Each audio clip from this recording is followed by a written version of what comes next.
battlefield are the importance of production, adaptation, and innovation, starting by production. We have seen in the post-COVID world the importance of national industrial production, and what Russia managed to do was to evolve, to change its economic model from a gas station, as you know, U.S. Senator John McCain once famously said, toward a military-industrial economic model. And now, as you know, nearly 25% of Russia's GDP focus is based on industry, and nearly 7.5% of GDP is devoted to the defense sector. So I would say that around 1/3 of Russia's budget is now used for sustaining Russia's war effort in Ukraine. The supply chain has been redesigned to secure, many key input and to evade the sanction.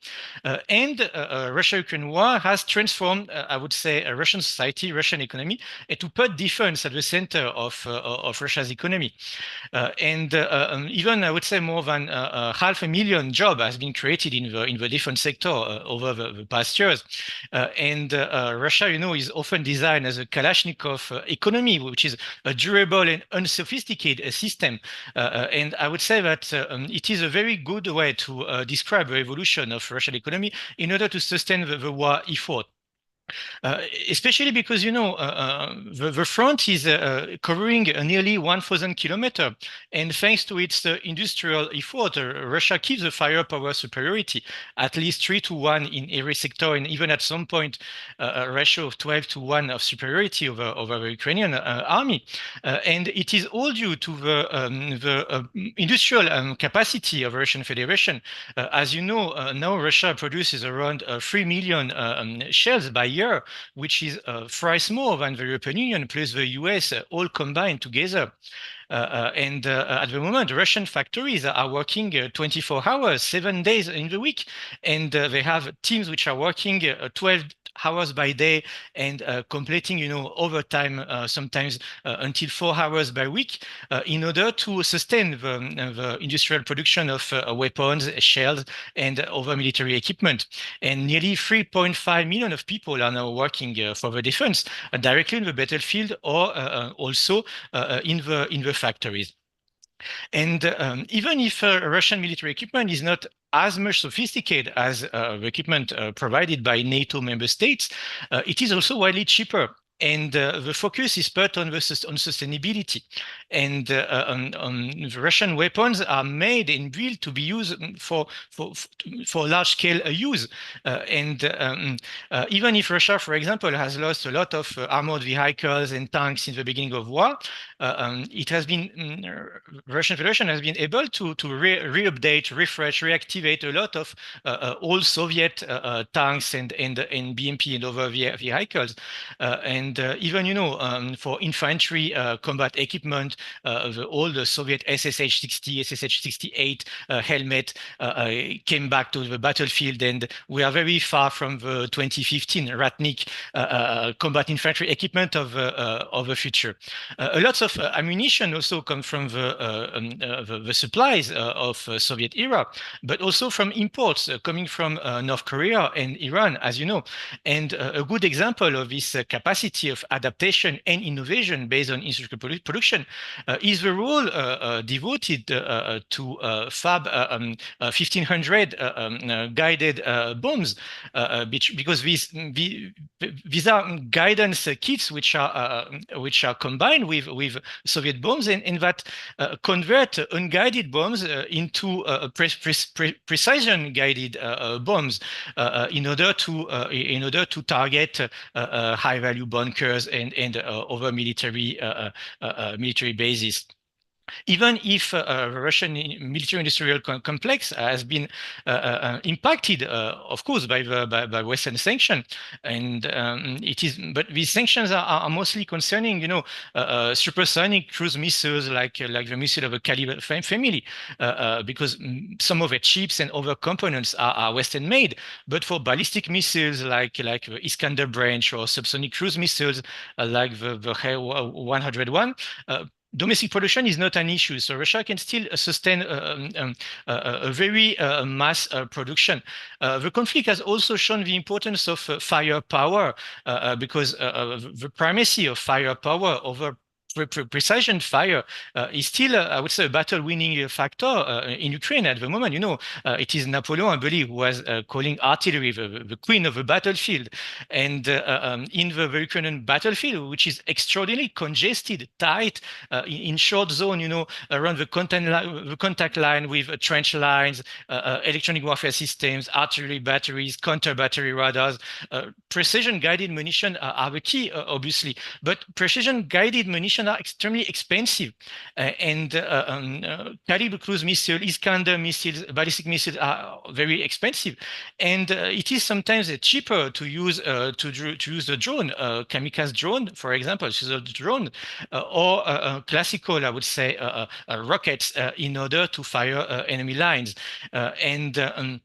The reason why the importance of drone and rocket has increased at the beginning of the conflict is also because air defense has been very efficient for both sides, for Russia as well as for Ukraine.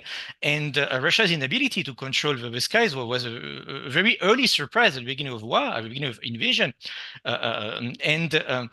Since Ukrainian air capacity are still very notable, very powerful, Russia had to adapt and to develop more drones, especially with the help of Iran and the development of the Shahid drones, because this drone had a game-changing effect on the battlefield. Not anymore, the very large, heavy drone as we had during the anti-terrorist operation in Afghanistan, in Iraq, or even like the medium-range drone, like the famous Bayraktar TB2 produced by Turkey, but very small drone for scouting, for using cheap loitering munitions, carrying grenades and throwing grenades on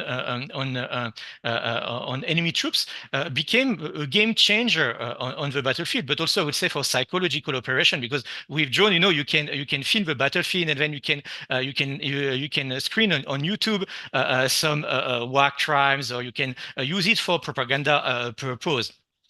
The conflict in Ukraine has also showed the importance of manpower in war today, because after the Gulf War, after the U.S. invasion of Afghanistan and Iraq, we used to believe that now everything will be made by technology, but actually on the battlefield, the human resources are still more than relevant, and conscription maybe will be a key for Russia in the future if Russia wants to sustain a longer war effort against Ukraine after the mobilization, because in the trenches, these are not robots, but human soldiers who are fighting.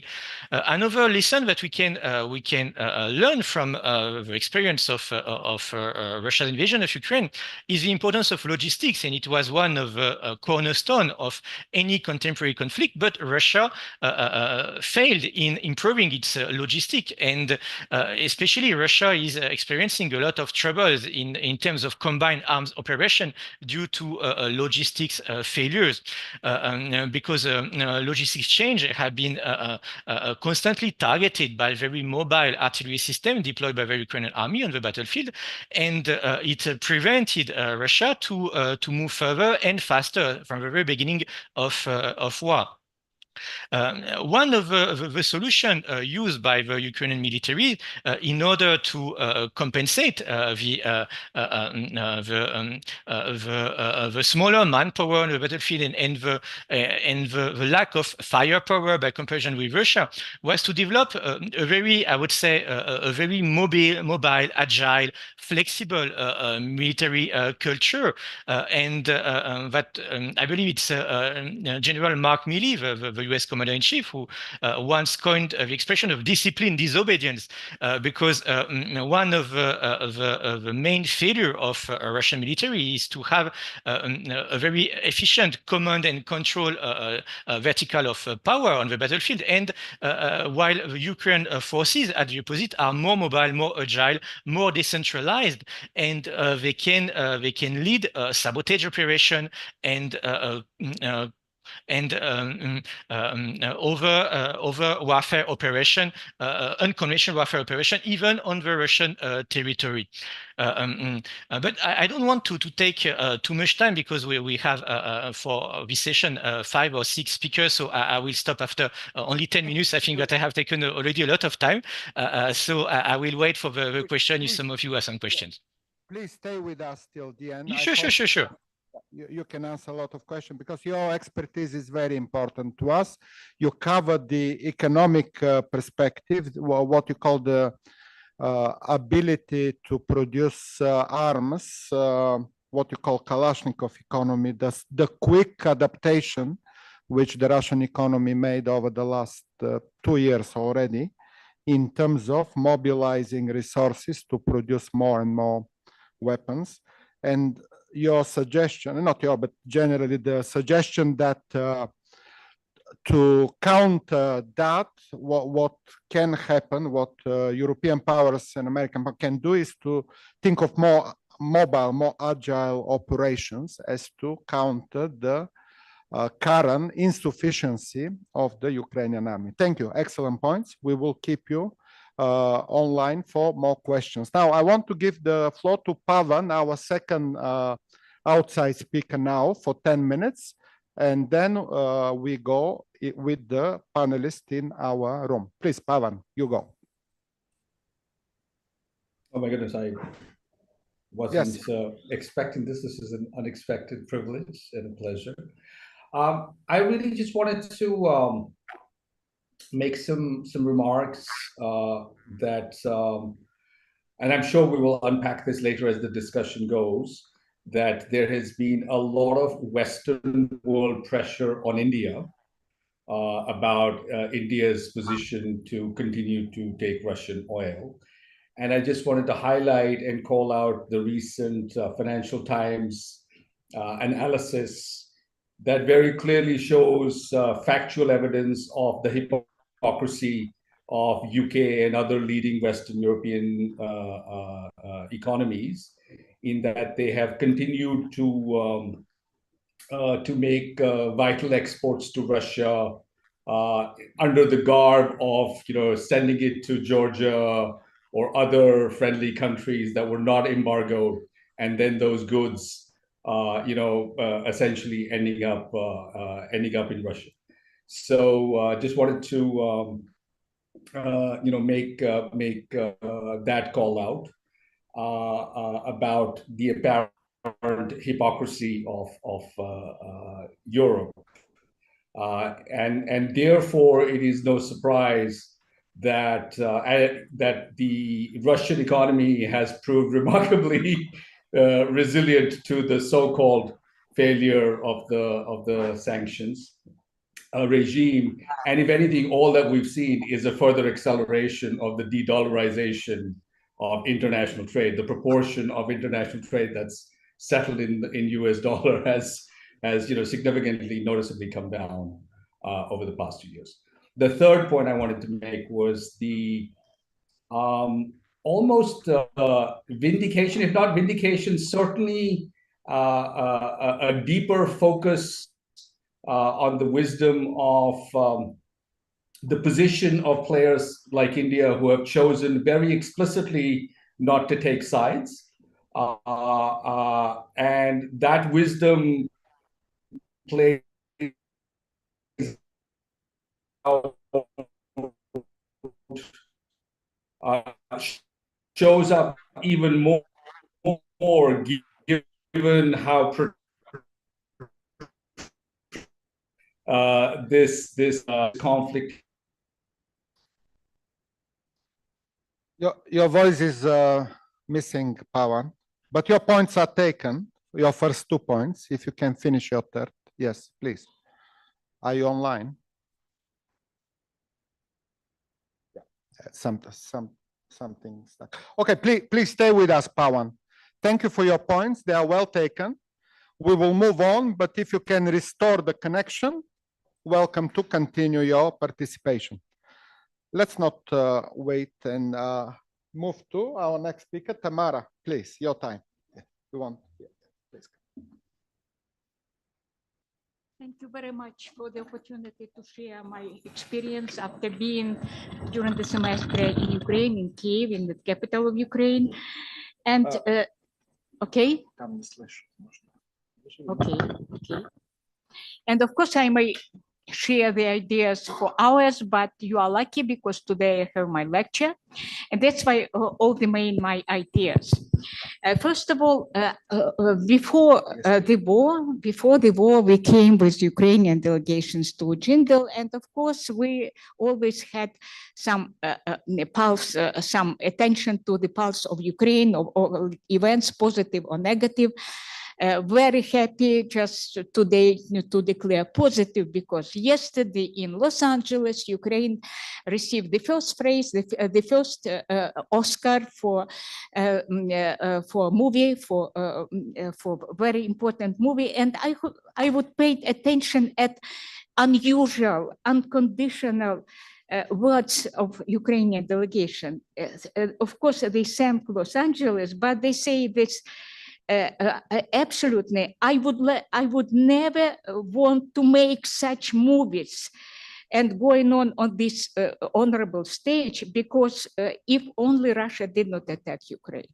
So motivation unusual for Los Angeles. When we, of course, we traced all, I traced, and all my friends from Ukraine traced all the events in building, in disaster, etc., in Ukraine. And when I came for the first time, of course, I saw pictures, I saw addresses. I'm living in the capital of Ukraine, in Kiev. And I should first near the railway station, I saw the building near my flat. A 24-story building stitched by a Russian rocket. And it was unrealistic, it was surrealistic picture, because it was tall, it was uncanny beauty. No people, multi-storied, only empty windows. And you may see sun or moon. It was just uncanny beauty. And this beauty always, even in former conference tower, we are used to conduct conference only via frame. And especially I would dedicate to my friend, to my nice friend, to Tanya, some impressions about building, historical building, which was built, which was ruined. And of course, hostess were have been killed, but there were dogs, 2 dogs, which for 2 or 3 months were on this pile, and waiting for their hostess. And you should know that a lot of villages are empty, and a lot of cat and dogs are empty, and a lot of volunteers are going specially to feed, because they. And when I saw this picture, I was thinking about you, that you will be about the main volunteers for this action, because I know that you are kind-hearted. So I would pay attention not on this debris. I will pay attention that every night, 1 a.m. or every just morning, I had siren. And this siren, you should be with your alarming suitcase, and you always think what should be here. Money or gender global ID or something like this. And especially I always, and I was not alone, because we only 2 years children understand that you should sit near 2 walls, between 2 walls, or just somewhere, because if it will be rocket 1-2 minutes, you are destroyed at all. So you cannot just, 2 walls will not help.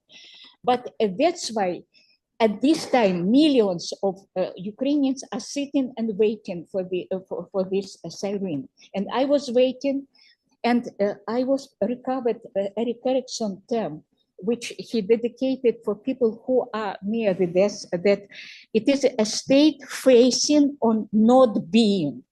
Facing on not being, I expected every minute, every night. But it was me. I'm just an old lady. And what about the young generation, etc., etc. And of course,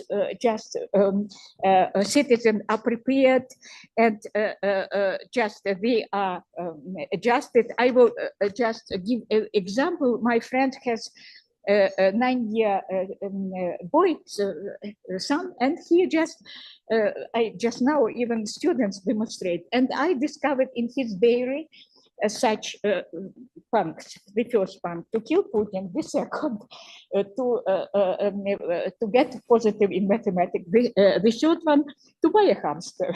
It's children which are living between two worlds, and that's why we adjusted to this facing not being. And of course, when I started to visit, for example, the place where my husband was buried, I could not even to reach his tomb because a lot of flags, Ukrainian flags. I demonstrate color of this flag just now on my dresses. A lot of flags which are dedicated to dead soldiers. And these dead soldiers of your age, it's horrible. It's horrible because all the soldiers of your age, they are young adulthood or middle adulthood. And we have a lot of widows with children. And when I think about once more about danger of this bombing, you know, when we speak about there are some aircraft from Russia, we're afraid because it will be rockets, and a lot of rockets, we are just in 1-2 minutes and it's done. Rockets are very from aircraft, it's very dangerous. But now we have a lot of Iranian kamikaze drones. And they are very dangerous because Ukrainian air forces, they shoot them down and they are falling down. And if they are falling down near the house, you will not have walls. Car at once start to be just a trash, etc., etc. So we are challenges a lot of such, and challenges the most important that mostly it is civil object. It is not military object. It is hotels.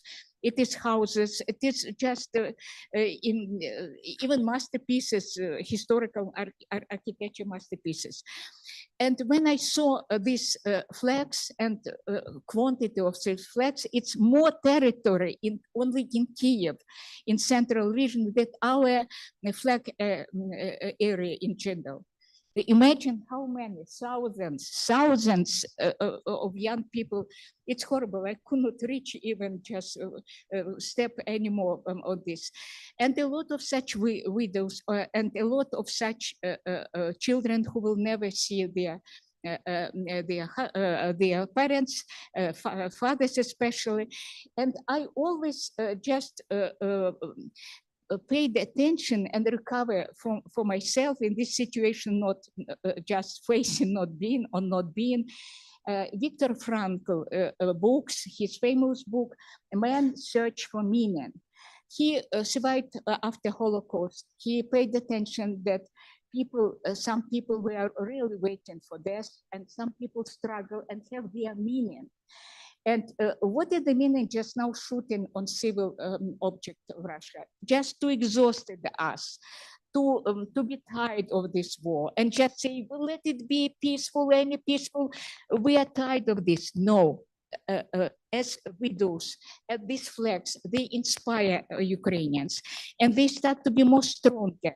And as this guy, to put 9-year-old, to kill Putin and just to continue to live, they are struggling and they are finding meaning. A lot of soldiers, young people who are lost their hands, their eyes, their legs, they continue to live because they find this meaning which Viktor Frankl just declared. Meaning may change your life. And that's why Ukrainians are not tired. They have more strong willing for democracy, for self-sufficient, for freedom. And again, we are not facing or not being, we are facing on democratic changes in all the world, including Russia and Ukraine. Thank you for your attendance. Oh, thank you so much, Tamara, for all this insider view. And actually, Anirudh asked me when we came today, when will this finish? I said, nobody knows. I cannot answer that. But how it will finish, I can answer. And by the way, it's not me. It's the 9-year boy you mentioned. This is how all aggressors finish. In history, we had Hitler, we had Saddam Hussein, we had Muammar Gaddafi. There is no other way aggressors finish like those that did finish historically. And it's really a powerful story. I invite everybody to watch Mariupol, the movie that get the Oscar yesterday. I want everybody to see exactly what is going on there. It's a documentary. It's really naturalistic. It's difficult to watch, I warn you. If you have a heart problem, maybe take a pill before watching, but it is really a story to see personally. Anyway, we move on. Shall we take Dennis? You want to take a mic or come here? Yeah, you can stay there. All right, thank you, Veselin. We were just speaking for a few moments before the session about the roundtable discussion that happened almost exactly 2 years ago, and Sasha reminded me that it was probably May 8th or 9th, which was significant, Russia's celebration of victory over fascism or fascist Germany and so on. Anyway, not sure what I'm saying here, except that although I lack this kind of depth of experience, direct experience that Tamara, of course, told us about, or the kind of experience that Alexander Svitish must have.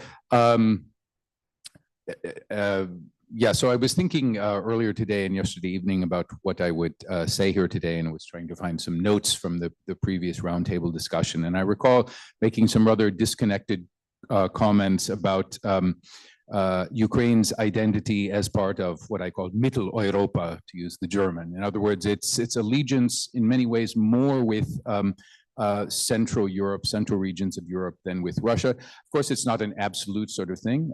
It kind of is within a spectrum, and one could argue that Ukraine for a long time has been both Russia-oriented as well as Central Europe-oriented. Anyway, that's neither here nor there, but I remember in the months after that roundtable discussion feeling extremely depressed about the whole situation, as all of you must have, although, again, lacking any kind of personal investment in it, or rather a rather disconnected way. And 2 years later, I find myself just as saddened, not finding very much hope. Unfortunately, I cannot be as optimistic as Professor Popovsky just was about the inevitable bad end of all dictators, or I'm sorry, not dictators, but aggressors. Unfortunately, not all aggressors end up that way. Many of them end up living long lives, quite happy ones also, I think.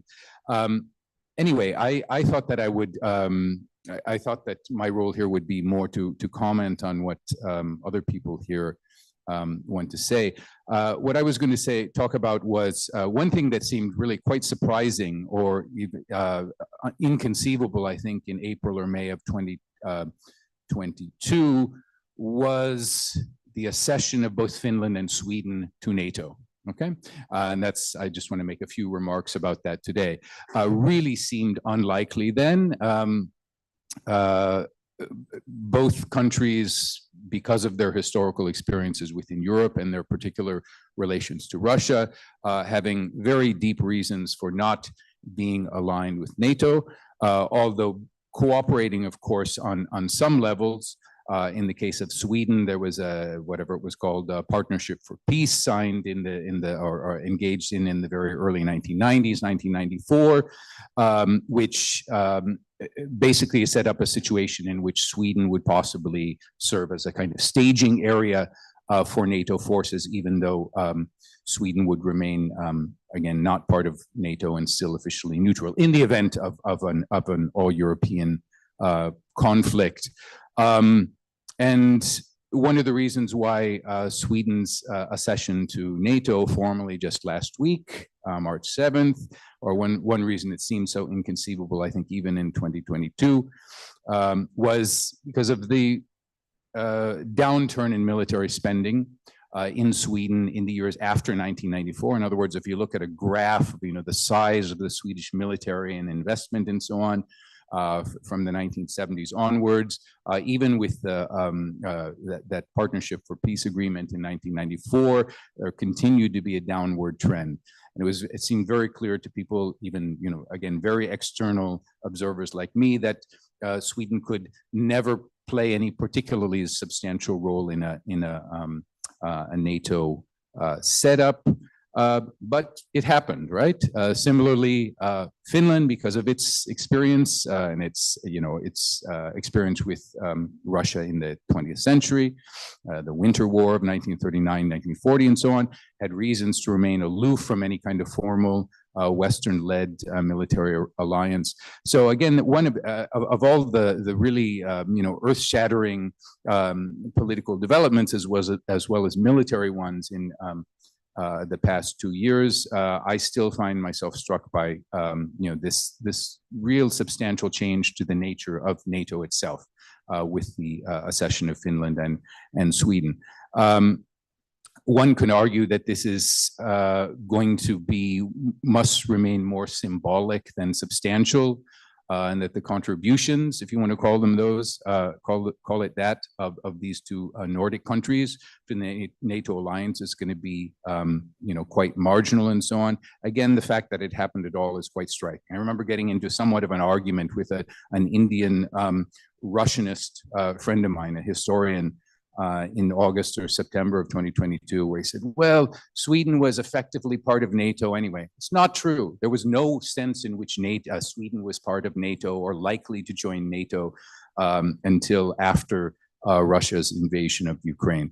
So I'm repeating myself here, but I think it's difficult to foresee, and I've just indicated that in my own estimation, I don't know whether the membership of Finland or Sweden in the NATO alliance would be really serve as very much of a deterrent. But if you read the statements by, say, Jens Stoltenberg, as well as Sweden's prime minister last week with all the festivities, of course, the claims are to the contrary, that this would be a very important addition to NATO, and that may well be. There are, of course, other people who may, and perhaps Professor Popovsky may have something to say about that also, about the long-term implications of that change to the shape of NATO. But just one final brief point I wanted to make about the nature of European security arrangements in general. I think one surprising development over the past 2 years was just the way in which countries which, one could argue that, okay, going back to, the Sweden-Finland issue, one obstacle to Sweden's joining was, of course, Hungary, right? Hungary, and there having to be unanimous, an absolute consensus about admitting new members. And this, it seemed that Turkey and Hungary were going to hold out on that for some time. Some people certainly know better than I what actually came into play to make that change come about, but it's now a fact. But if one looks at other countries which, shall we say, remained rather neutral, not necessarily on the fence, but rather reluctant to be seen as joining a United States led coalition in assistance of Ukraine. Italy, for example, even countries which had political arrangements where it was unpopular, not politically expedient to show any outright support for Ukraine, or rather to say things against Russia. I think there have been some surprises there as well. Certainly lots of prognosticators expected other things to happen that haven't happened. But I think the sense of Europe's commitment to offering some kind of resistance to Russian aggression is stronger than ever, and I think, in fact, stronger than it was in 2022. I may have some other things to say, just a few stray observations, but thank you for giving me the opportunity to speak. Thank you very much, Dennis. You can keep the mic. And I now, yes, thank you, by the way, for saying the expansion of NATO with Sweden and Finland was probably the best news of the last year and recent months, and the unity of the Europeans and Americans to defeat the aggressor. Now we move to Alexander. Yeah, please. Good afternoon. Thank you very much, the organizers, Dr. Agrawal, Professor Popovsky, for arranging another roundtable. Thank you, the guests, the panelists, for sharing your thoughts and experiences. I would like to give a few comments, and I would like, first of all, to make one point crystal clear. I'm not going to speak as a citizen of Ukraine. I would like to speak as a social scientist. And my comments will be structured around three blocks. First one, causes of war. Second one, Russia's imperialism.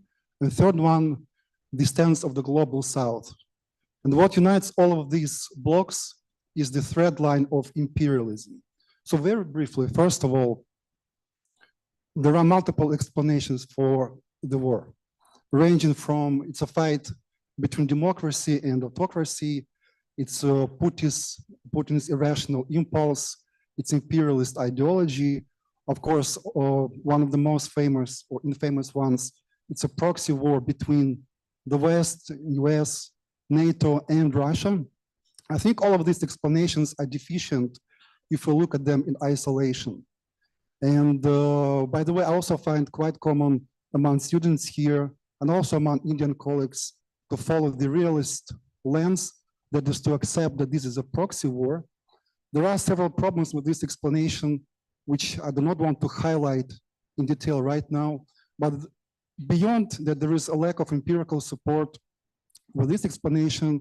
And the fact that what Professor Dennis just mentioned, Sweden and Finland just joined NATO, there's also an ethical problem. If we accept that this is a proxy war, we deny the agency of the Ukrainian people. So in this case, the Ukrainian people do not have a voice in this war. So, and this is why I would like to introduce, another explanation or interaction between Russia's identity and how probably it shaped its perceptions, its security perceptions, security threat from NATO. I think there is a continuum, and again, it's a question to historians, but to me, there seems to be a continuum between Russian Empire, the Soviet Union, and the Russian Federation. And what unites all of these polities is its imperialist narratives.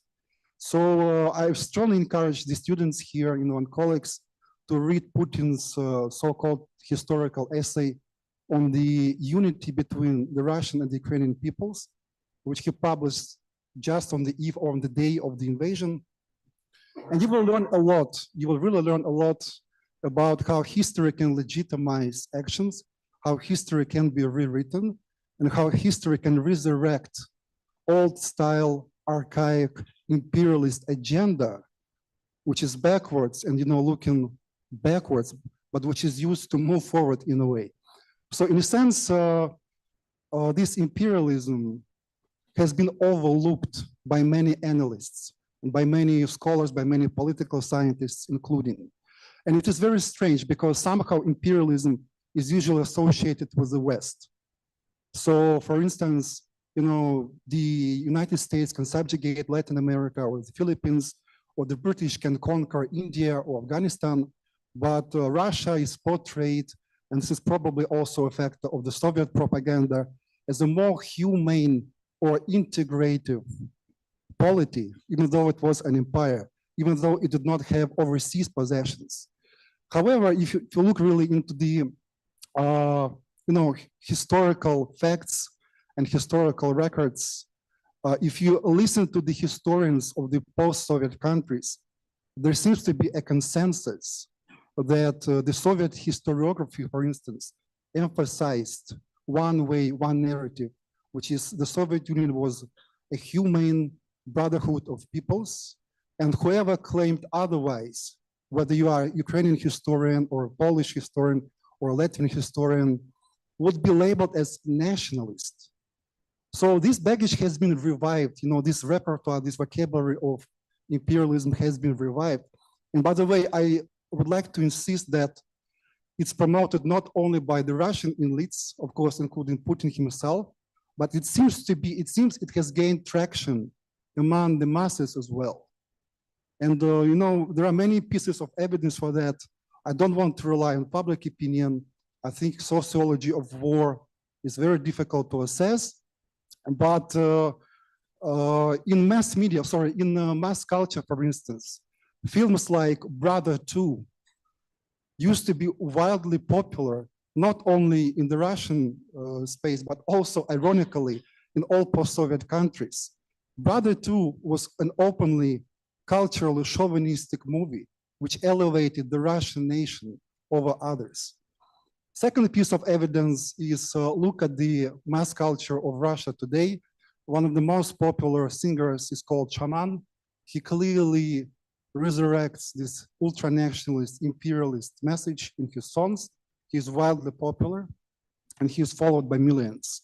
A third piece of evidence of how imperialist agendas are being revived is Russia's history textbooks. I'm aware of only 2 examples, but there are probably many more. One textbook was published after the invasion.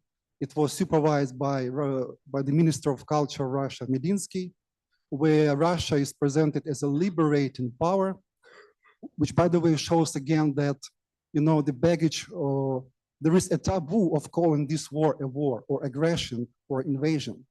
Russia can only wage liberating wars, same as the Soviet Union could only liberate Afghanistan, for instance, or any other developing nations. The more recent textbook has been also supervised by the Ministry of Defense, where, basically, if you read the textbook, and I had a chance to read some excerpts, if you substitute Russia for Ukraine, you'll probably get a better picture.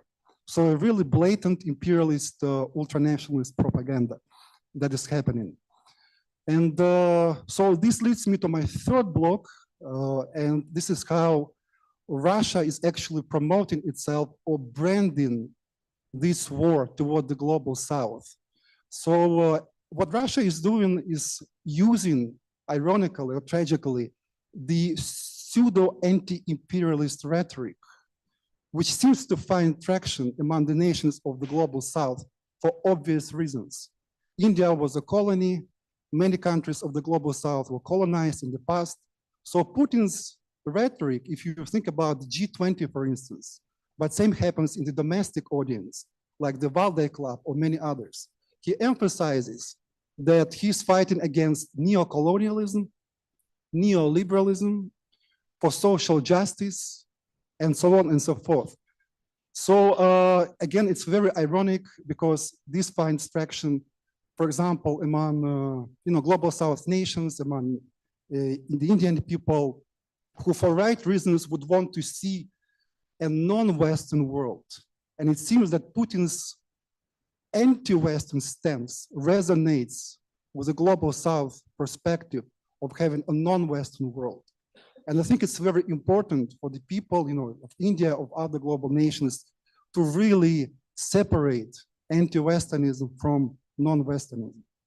So I would like to conclude here from the perspective which I have tried to present here. This is not a proxy war. This is rather a national liberation war. This is a clash of decolonial project and the neo-colonial project represented by Russia. So thank you again for organizing this, and I really appreciate the time. Thank you, Alexander. Excellent points and very well taken. Yeah, we will have time for questions, and kind of you mentioned so much, it needs to be really addressed in a bit more detail. Thank you for staying with us. Tatiana Belosova, please. Yes, please. Welcome here, obviously. Yes.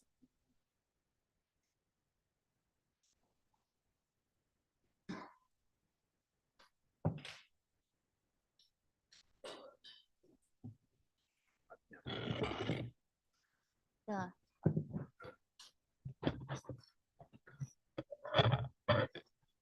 Надеюсь, меня будет слышно.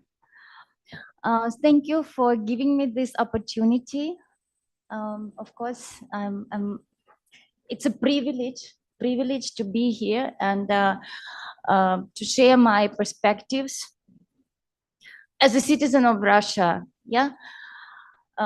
So let me start with the following. It was remarkable that the US President Joe Biden started his recent State of the Union address with the statements on the Russia-Ukraine war. Quote unquote, Putin and Russia are on the march, invading Ukraine and creating chaos in Europe and beyond. If anybody in this room thinks, this is Joe Biden's words, if anybody in this room thinks that Putin will stop in Ukraine, I will assure you that he will not. But Ukraine can stop Putin if we stand with Ukraine and provide the weapons that it needs to defend itself. These words, end of quote. These words were echoed in the speech made by the Vice President Kamala Harris during the Munich Security Conference earlier this year. She was glorifying the American successes as a global security provider, both in historical and present terms. In particular, she said the following, quote unquote, imagine America turned its back on Ukraine and we went easy on Putin. If we just stand by while the aggressor invades its neighbor with impunity, he will keep going and the whole of Europe will be threatened. If we fail to impose severe consequences on Russia, other authoritarians across the globe would be emboldened because they are watching. End of quote. Yes, Kamala Harris was right. They are probably watching. But during the almost half an hour speech, Kamala Harris never mentioned the tragedy in Gaza and America's complacency with it. But the world is really watching this differential approach and make notes of it. Such glaring double standards have the potential to undermine the noble cause pursued by the Western powers towards Ukraine. It will significantly contribute to the US loss of credibility on the international stage, which turns out to be proportionate to the growing influence of the global South. The Brazilian President Lula da Silva deserves more credibility globally by openly calling the situation in Gaza as genocide, even knowing that this would cause a backlash from members of the Brazilian Jewish community. Leaders of the global South, or global majority, as Russian foreign minister prefers to call them, have long accused Western countries of hypocrisy. Let me remind you, hypocrisy occurs when political leaders conduct foreign policy in ways that are inconsistent with their rhetorical claims of moral virtue. In this sense, hypocrisy can be worse than lying, since liars mislead for gain, but hypocrites deceive others while seeking praise for their moral virtues. The latest example of the Western hypocrisy is the voting in the UN Security Council on the ceasefire and humanitarian aid in Sudan on March 8th. 14 out of 15 members voted in favor of the UK proposed resolution, and only Russia abstained. Russia did not veto this resolution, but wanted to make a point that the UNSC had consistently failed to pass similar resolution on Gaza, but in case of Sudan, it was achieved in no time. Willpower was demonstrated on one occasion and a complete lack of it on another. The appalling attitude that has been revealed is that civilian lives of one nation appear to be more precious than the ones of another. Now, implications, and that was my task initially, implications of the Russia-Ukraine war on the global order. Unfortunately, the world would become even more divided as one of the consequences of the war in Ukraine. Echoing the terminology used by Dr. Jai Shankar, there would be three camps: Western, anti-Western, and non-Western. The anti-Western camp would consist of Russia, and already consists, by the way, of Russia, China, Iran, and North Korea, which would remain in confrontation with the Western camp. In recent years, there has been a warming of ties between Russia and North Korea, with Pyongyang emerging as a key arms supplier to Moscow during the Ukraine crisis. The two countries are discussing cooperation in sensitive areas that cannot be disclosed, with Mr. Putin also offering technical support for the development of spy satellites. For Russia, as a country that is an outcast in world politics and yet a nuclear power, North Korea is a useful neighbor. For North Korea, facing economic challenges and international sanctions, Russia has emerged as a potential savior for development in such sectors as energy and transportation, and even in addressing Pyongyang's food shortages. In their turn, NATO alliance has also been consolidating its efforts to address the potential Russia's further aggression. In 2023, Finland and Sweden both signed bilateral military agreements with the United States, permitting American personnel and weapons at dozens of bases, including 9 in the Arctic. Norway, an active NATO member since its formation, already has several bases that permit US personnel and weapons. If the war in Ukraine has achieved anything, it's to align the Nordic countries on security. And usually, there is a tendency to divide enemies, not to unite them.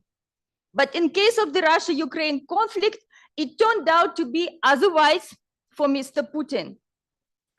In January this year, NATO launched its largest exercise since the Cold War, with about 90,000 personnel taking part in the months-long war games.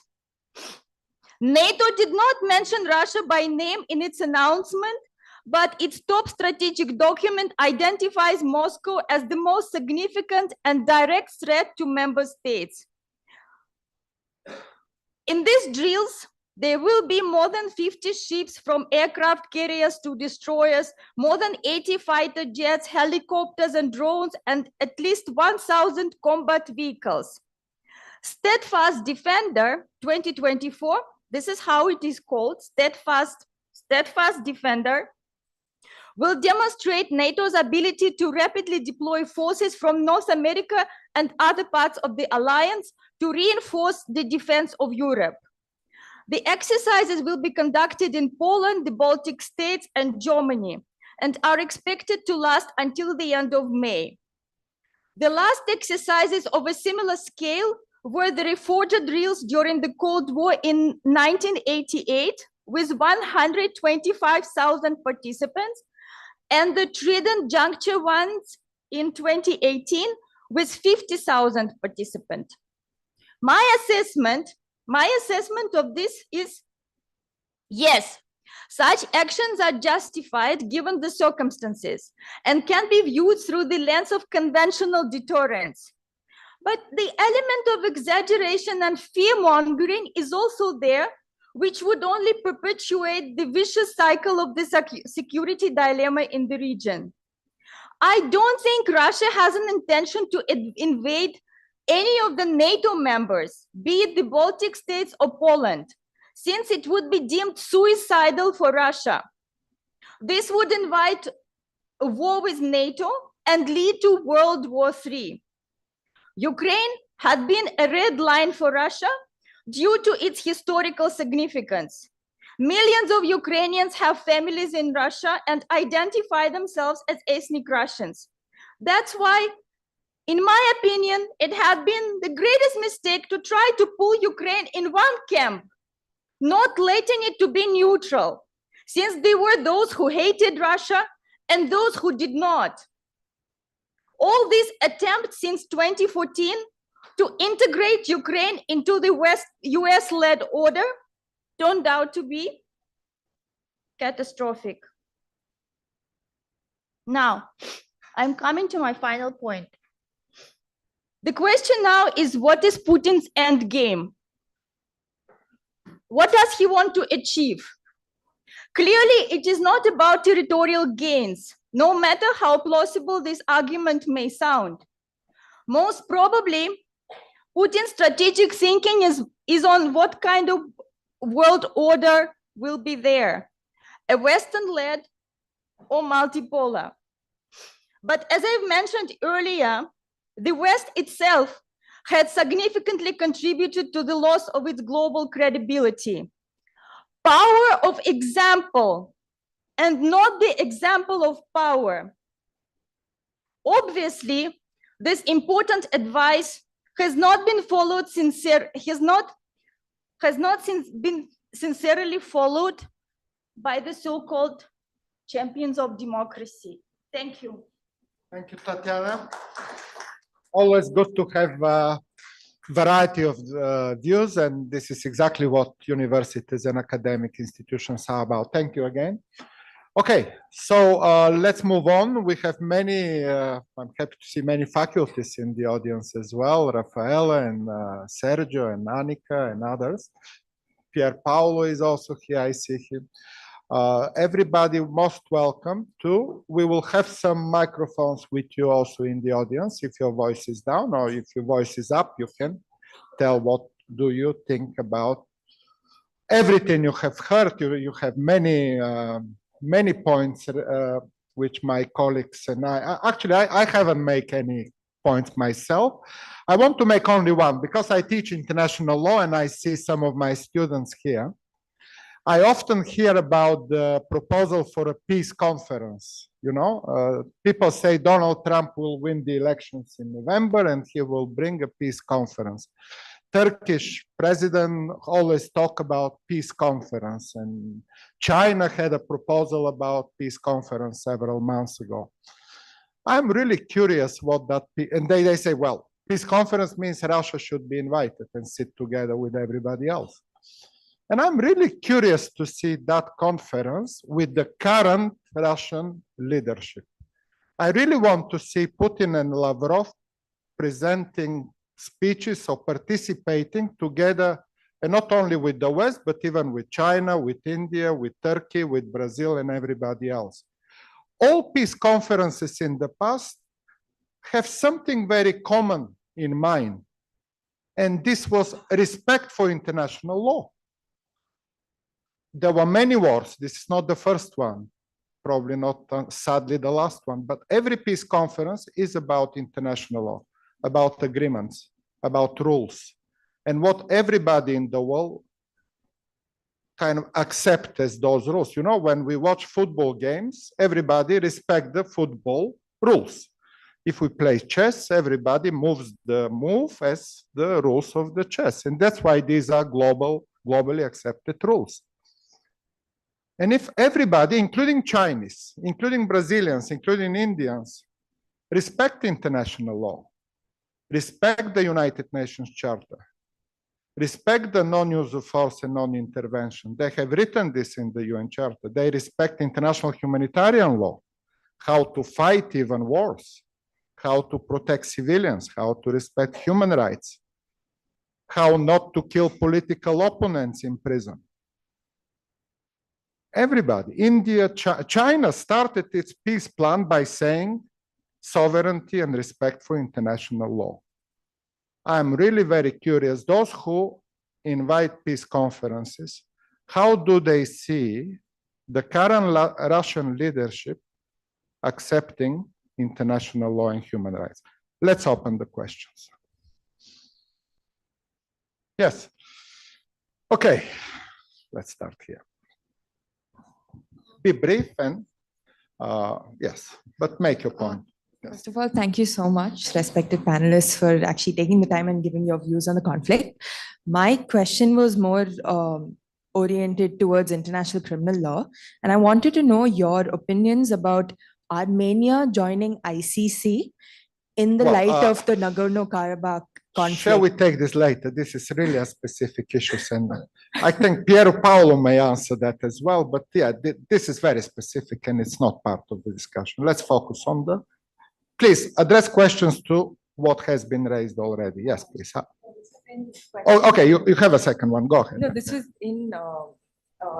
this was analogous to the organizations like NATO, and that's why I wanted to clarify my stance about Armenia joining the ICC and how it ruins the unity, so-called unity that I Russia. think everybody should join the ICC. I will invite India to join the ICC, but that's a separate discussion. Okay, Abi, go. Yes, thank you for the discussion. My question comes from Professor's point, only Professor Popowski's point. Establishing multipolar world or establishing that is important respect, but was violation of use of force the only way out from a Russian leadership perspective? Was there not any other step that could have been taken to establish your concerns, dialogue, diplomacy, or it was just this step that was left for the Russian leadership? What is the way forward that they see from an international law perspective now? Okay, thank you, Abi. There was another hand, Iona. Okay, first Sergio. Please, I invite all the panelists to make note of the questions so that we can answer them in groups. Yes, please, Sergio. Well, thank you all for all those very interesting presentations. And my question has to do with the problem of Russian justification for the war in the wake of what Professor Svitic said in his description of the situation of Russia with respect to imperialism. It's a specific question. It always seemed to me that Russia's argument basically depended on whether or not Ukrainians were Russians to justify the invasion and all the actions being taken in the occupied territory so far. But this, to me, presupposes that cultural identity should lead to political identity, that people who share a common cultural ethnic identity should, because of that, be also members of the same polity and be all living in the same country. But the world is full of counterexamples.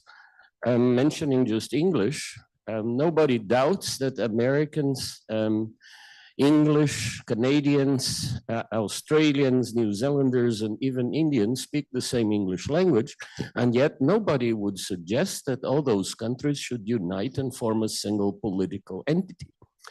So I wondered to myself, how does Russia, within Russia, and I would even be more curious, within the leadership of Russia, justify this idea that if you are a Russian that aren't living in Russia, then wherever you are should become part of Russia. It's not just that you should be allowed to feel Russian and speak your language and enjoy your culture and even divulge it, but that you should actually become a new oblast in the Russian Federation. How do they actually justify that in view of so many counterexamples in the world? Thank you. Good question. Let's move on.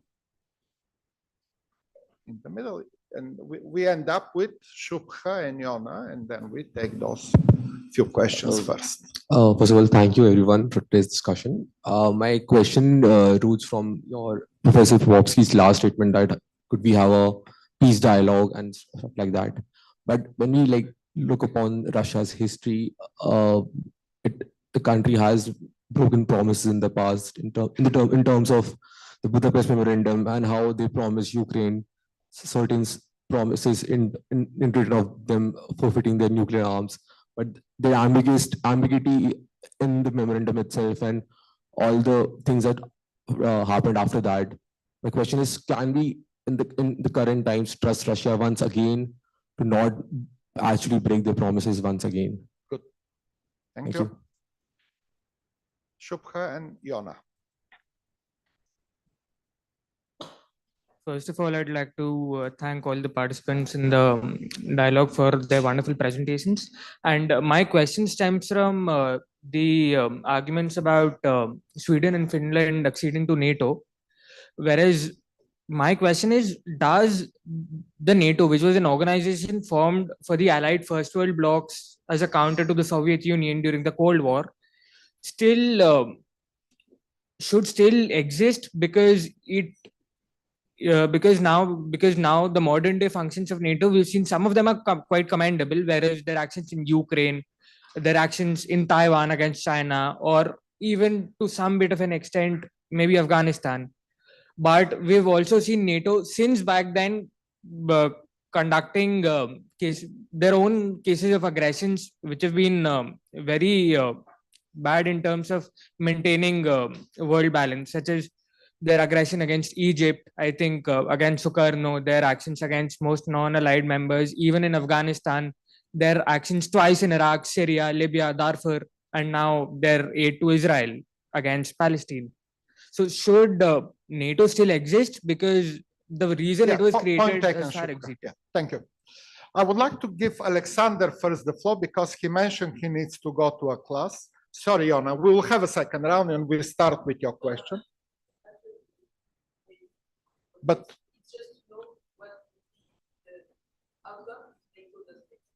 okay, good question. What will be the outcome if NATO doesn't exist? Alexander, because you need to go, do you want to respond the specific question on you raised by Sergio? You got that? Yeah. Okay. So if I got you right, Sergio, that your question was, how do the Russian elites justify themselves that in Ukraine, people who are, ethnical, who speak the Russian language, for instance, right? So how come that we are invading our neighbor and justify that on the pretext that we want them to exercise their, ability to speak Russian language, enjoy Russian culture. So I see that you are puzzled about the justification, right? If I got you right. Mm-hmm.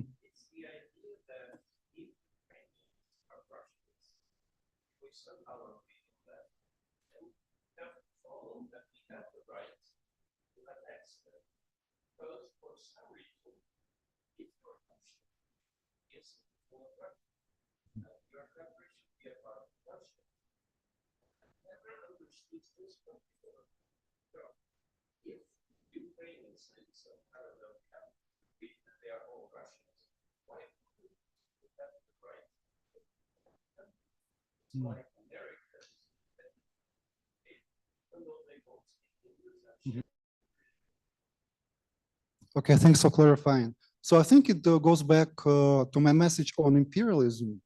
And basically, this whole imperialist narrative suggests, and the whole idea that Russians, Ukrainians, Belarusians are the same people. I think, well, first of all, culturally speaking, it's hardly justifiable. We certainly share, some important aspects of history. If you go back to the idea of the Kiev Rus, however, even there, there were some major already divergences. So, and in this regard, I think people like historians like Sergei Plokhy did a wonderful job in actually excavating how Russia and Ukraine diverged in their historical trajectories, starting from the times, of the Kiev Rus, actually. So this whole narrative of Russians and Ukrainians being one people, again, is an example of an imperialist narrative. And this is exactly what Putin insisted on in one of his messages, in one of his texts, the so-called historical essay on the unity of the Russians and Ukrainians. So it also, like you mentioned that this is a theoretical point. Of course, identity is not, if you try to understand what does it mean to be Russian, what does it mean to be Ukrainian, I think there are multiple ways to conceptualize identity. It's not necessarily ethnically based. Moreover, I would insist that the sense of Ukrainianness, at least up until invasion, was not driven by this ethnic conception of Ukraine. Me, myself, I come from Eastern Ukraine. I have spoken Russian all of my life. My mother is from Russia originally. I have never identified myself as Russian. So there are some other sources of meaning, of belonging, of being part of what it means to be Ukrainian. So I totally share your puzzlement.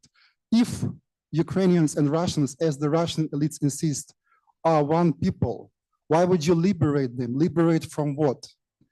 By the way, the same logic was applied in 2014 when Russia annexed Crimea and further unleashed the war in Eastern Ukraine in the Donbass, using the pretext that Russian-speaking minority was oppressed by the Ukrainian government, which was completely false. Again, I come from that region. No one ever oppressed the rights of the Russian-speaking people. And so this was completely fabricated. I hope I tried to address the question. Sergio? Can I add something? Yes, please, Julian. Oh, sorry. I was trying to raise my hand, but I couldn't find them on the application. Sergio has a question, right? Professor Sergio. Yes, in addition to what Dr. Alexander said, and actually I would like to thank him because he had a very good intervention, and he has pointed the importance of culture, mentioning the movie Brat and Brother and Brother 2, for example. And I would, in addition to what Dr. Alexander said, I just would like to say that we shouldn't envision the idea of Russian imperialism only as some kind of top to bottom phenomenon. It is something that concerns every layer of Russian society, which is deeply enrooted also in popular culture, not only in cinema, but also in television series. I was thinking about Slova Patsan, a Fellow's Ward, a criminal series, which is quite popular at the moment in the post-Soviet world, in popular music as well, in a relation between individuals, in family, in the street, also in the school, between the Russian ethnic majority and the non-Russian minority. I mean, Russian as a nationality and not as a civic citizenship. And this is why it's a systemic, I would say, problem in Russia. And it is not only a narrative created from scratch by the government in order to indoctrinate the population and to impose from top to bottom specific ideas. It is something which is a characteristic of contemporary post-Soviet Russian culture. Thank you. Thank you, Julian. Now I turn to Denis and Tatiana for if you want to say something at this point. Yes, Tatiana, please. You have a mic.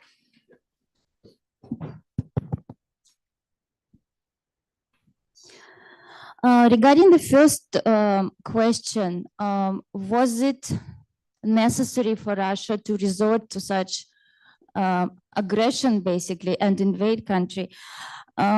My answer would be that I think Russian authorities are now claiming that they had warned for 8 years from 2014 to 2022, and a Minsk agreements were violated regarding the status of the Eastern Ukraine. And I think it had been a collective failure. You cannot put the entire blame on Russia.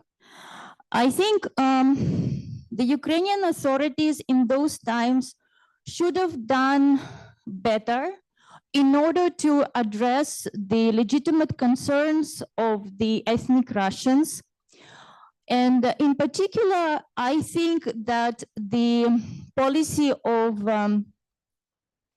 Petro Poroshenko, in my opinion, had not been very prudent.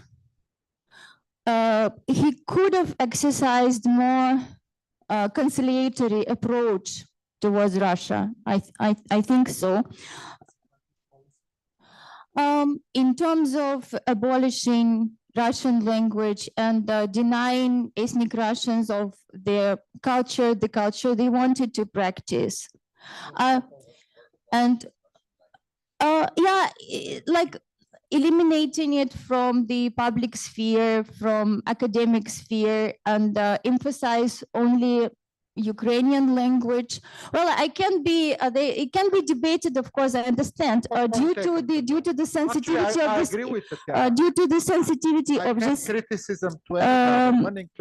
issues, and also the way I am not sure how Poroshenko, without any prior political experience, how he came to power, and this is still quite questionable. Ronald Reagan did. Many others did. So Donald Trump, but Ronald Reagan was an actor of Hollywood before. Yes, okay, fine. But by all means, many turned politicians coming from various other jobs and did very, very well. But it's not about lacking experience.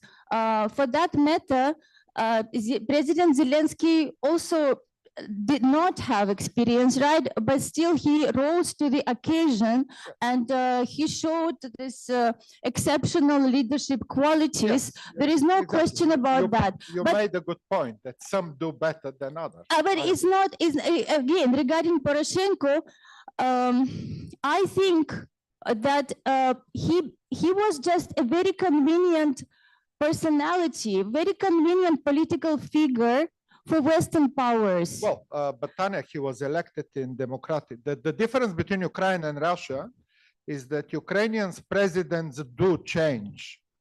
There were 6 Ukrainian presidents since Putin is in power. And what Putin cannot realize is why those people change. Why do they don't stay for 25 years and grab everything in their hands?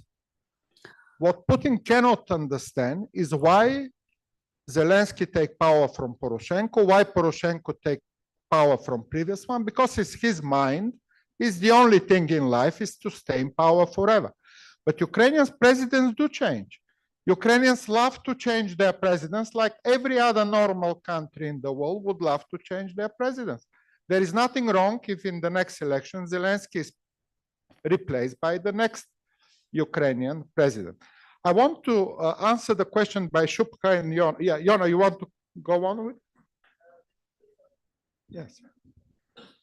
I think Professor Pawan raised this in the comments.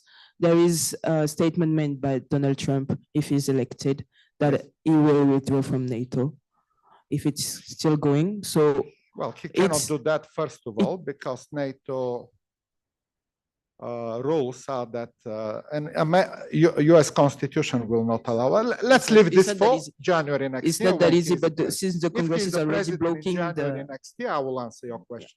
Let's focus on the day. Yes. Yes. Please open everything. Yes. Yes. So next, Tatiana, go ahead. Yes. Yes. Yes, please.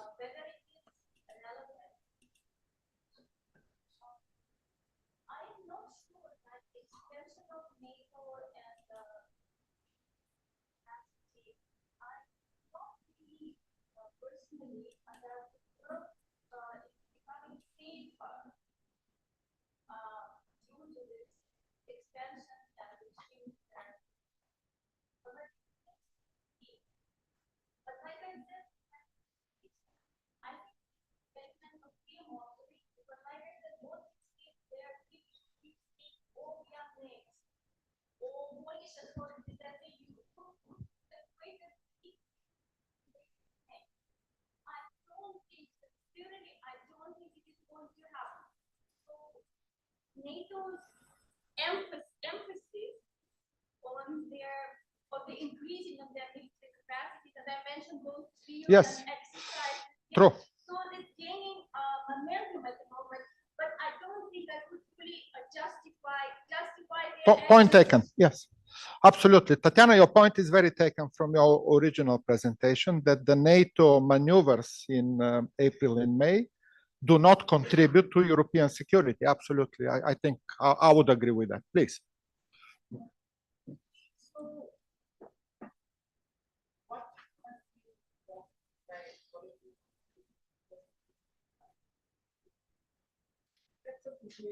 Thankfully so that I'm getting it.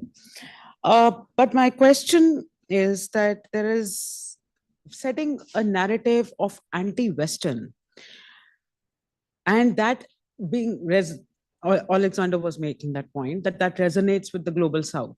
That you say that it's an anti-Western, and point well taken. My question goes beyond that, because I have to think in the Indian perspective, and then I start thinking that both right and left use the same narrative here. So how do you counter that? Because both of them in India right now are using it. Then second thing, and that is, again, you want to create this multipolar world. Surely, of course, everyone does. But does your end justify any means? That's the question that has sustained forever. And US has done a lot of harm to the world. There is no doubt about it. At least I'm going to say it out loud. But mirroring the injustice done by one nation or one entity, is that justified for your own actions? US does not take a stand for Gaza, does whatever, but Russia has this war on Ukraine. Is that justified because US is not taking a stand for Gaza, or is actually anti-Palestinian in a certain sense? So are we mirroring injustices to justify our stance? Good question. Again, I ask my panelists to address this, especially Alexander, who needs to go. Can you go? Yeah. So, by the way, I also completely share that first point about the West and you also just made the point that the West committed a lot of injustices in the past. Absolutely. I have no doubt about it. This has been documented carefully, this has been discussed, this has been shown. And here I also agree with you that does not serve as a basis to justify further.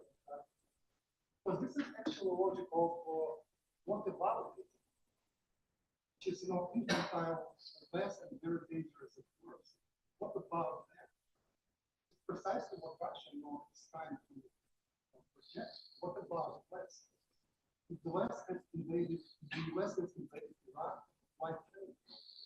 If the atrocities were committed in the past, if Kosovo was to proclaim independence, the West proclaimed South Ossetia as a country, parts of sovereign independent Turkey. Why not? So actually, Putin is very, clever in this regard. He's actually mirroring in a way, what the West has done.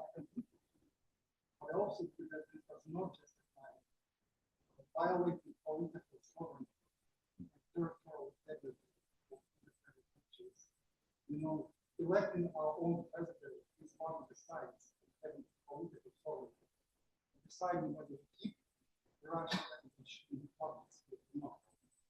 Absolutely sovereign right of the Ukrainian people. Your excellent point also, the blurring of the narrative, the right and the left. Actually discussed a lot in my talk with class, where the right conflicts the themes promoted by the left, things like global justice or solidarity, or even some democracy and so on. So what can be done? I think what can be done is to try to show and to critically reflect that again, this is a strategy, a political strategy to co-opt the original, the emancipated language to serve the purposes of authoritarian regimes across the world. So I think we need more discussions like this to try to separate the language of this pseudo anti-colonial language of true inspirations from true grievances of people who are colonists. Have you heard me? Take the other one. Okay. So, but this is for the question. Press that button.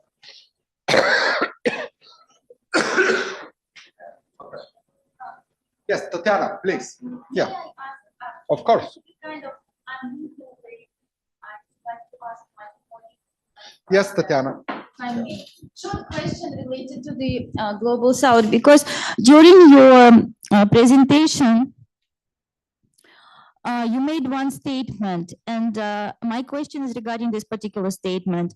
Did you mean to say that countries of the Global South do not have their own agencies to make their own judgments of the current geopolitics? Do you think that they are necessarily being influenced by countries like Russia and their leadership? I'm not sure why you made this conclusion. I'm saying that, or I will repeat, Putin is branding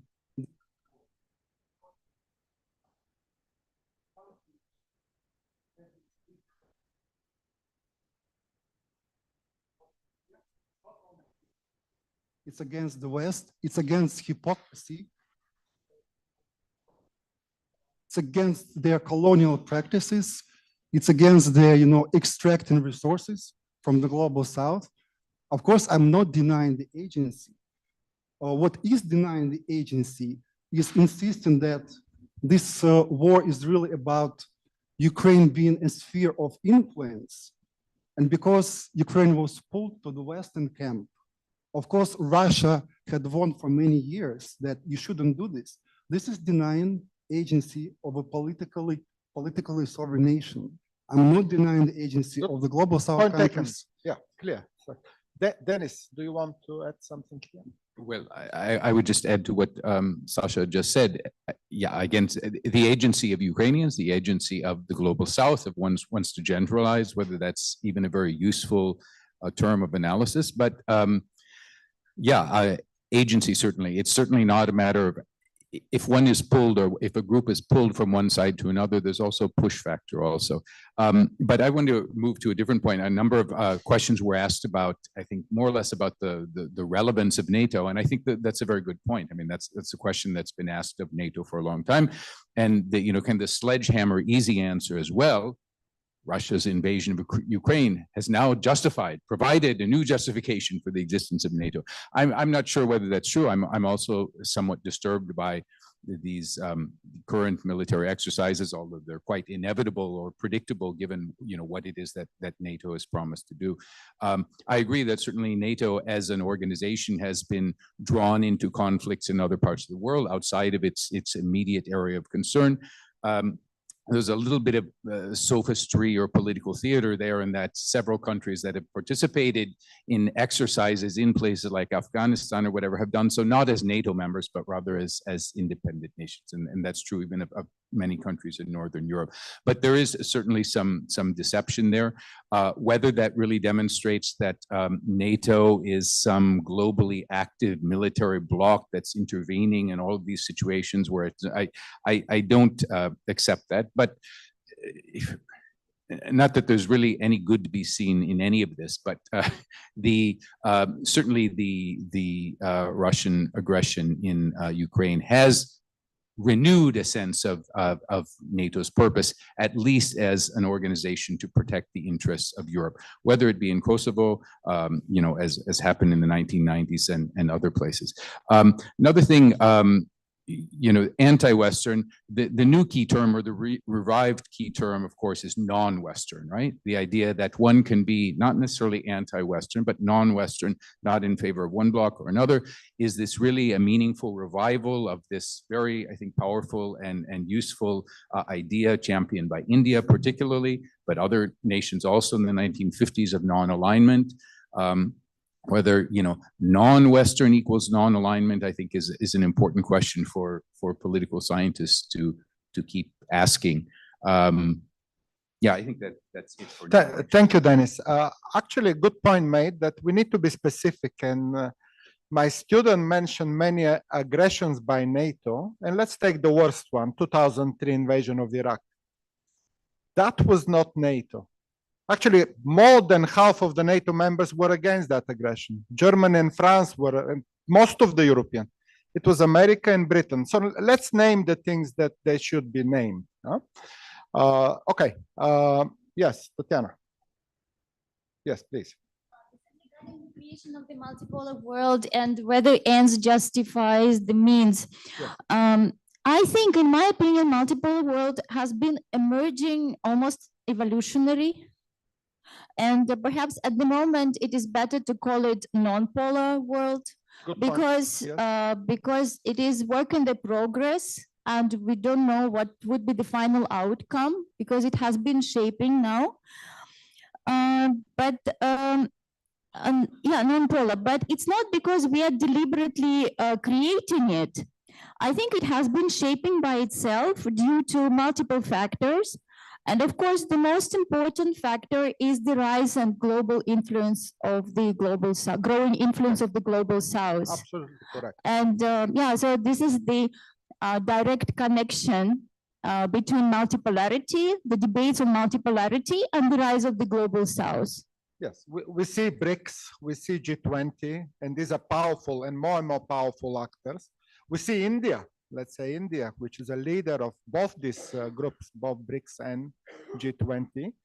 And for that matter, I will finish by just saying a little bit of disappointment about the Indian position on Russia-Ukraine. We had a speaker earlier, Pawan, he left, he's still here.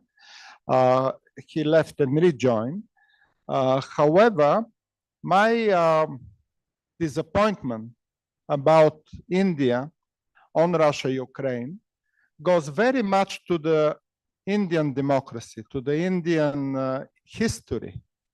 India used to be suffering from colonialism and imperialism like no other country in the world.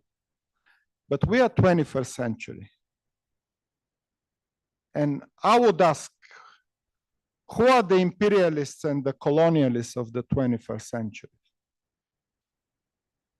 And if not Russia invading another country, grabbing its land, enslaving its people, then who? So if India is anti-colonialist and anti-imperialist, why does India not accuse the worst imperialists and colonialists of the 21st century? Thank you all. Thank you for coming. We definitely need more of this, Anirudh. I enjoyed it. Yeah. Take it. Point is well taken. I'm very sure because I know many of my friends are diplomats and all of them think very strongly about what's happening. And internally, and of course, diplomatically, conversations must be happening. On the public, they won't be speaking. First, second, I think what happened on the India-China border in 2022 and the reaction of the Western countries wasn't very interesting for the Indian government. So they had to take a more defensive position and pay, and, you know, and also I think Russia is the only leverage India has against China. So I don't think India has US as a leverage against China, but I do think India does have some sort of leverage against China when they have Russia as a friend. So those things does matter for India. I think you have a better leverage. But I do think, look at United States. I don't think India is supporting Russia. I don't think India is supporting Russia. Okay, thank you. That's fine. We have to go. I want to thank all the panelists, including our panelists outside the room. We definitely need another discussion because we talk about hour and a half, but there are so many questions. By the way, I will answer the questions of my students later. Stay in the room. We have another class later. Don't disappear. But I want, first of all, to express my great thanks to Anirudh and all the panelists today.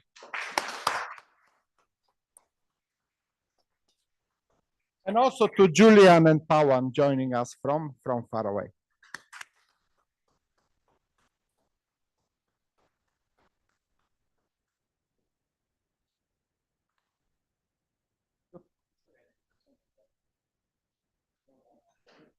Let's do that. This much longer. Very strong last point. May I make a suggestion? I don't know. Let's have more of these, maybe more focused topics. Let's just do this as a series with more focused sub-issues.